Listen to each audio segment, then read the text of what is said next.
Umengameli Ramaphosa uqale ngokubonga iBotswana ngeqhaza eyalibamba ngesikhathi iNingizimu Afrika ilwa nohulumeni wobandlululo.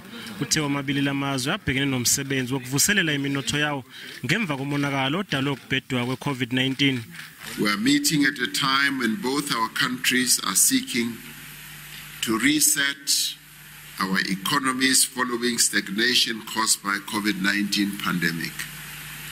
The Economic Reconstruction and Recovery Plan that South Africa launched to boost the economy presents opportunities and cooperation and mutual benefit for our two countries.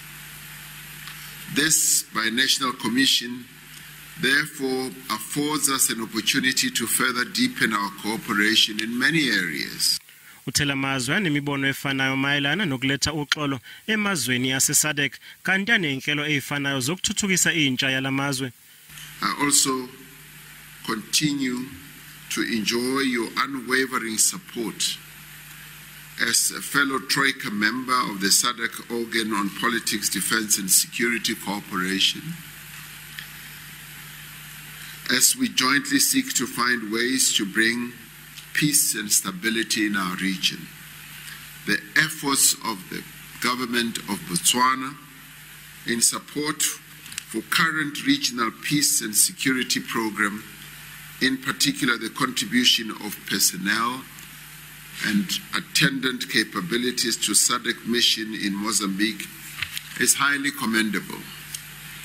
We both commit to continue addressing the challenges confronting the development of our youth through programs for alleviating poverty and unemployment. Umengameli waseBotswana udlulise amazwi enduduzo kubo bonke abantu bakuleli kulandela umonakalo owenziwe yikhukhula kwaZulu-Natal okushone kuza abantu abangaphezulu kwamakhulu amane. Before going any further, Your Excellency, allow me, my dear brother, to once again express my profound and sincere condolences to you, to the government and the people of the Republic of South Africa for the loss of lives and devastating damage to property resulting from the heavy rainfalls in KwaZulu-Natal. As we join you in mourning this heartbreaking and painful loss, I must commend the resilience the people of KwaZulu-Natal have shown as they start to rebuild their lives. I must also commend you and your government for the swift response to the situation. I am confident that KwaZulu-Natal will be built up and will be running in no time, in all its might and its greatness.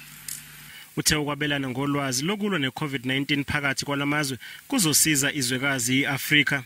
It is pleasing to note that following the groundbreaking production of COVID-19 vaccines here in your beloved South Africa, my country has also stepped up efforts in the fight against the pandemic and other common diseases such as cancer. In this regard, Botswana has secured the expertise and investment to produce vaccines for sub-Saharan Africa, which has been unfairly sidelined since the rolling out of vaccines. It is my firm belief that exchange of know-how and expertise in this area will benefit not only the African continent, but also the global community at large. Lomhlangano uyaqhubeka.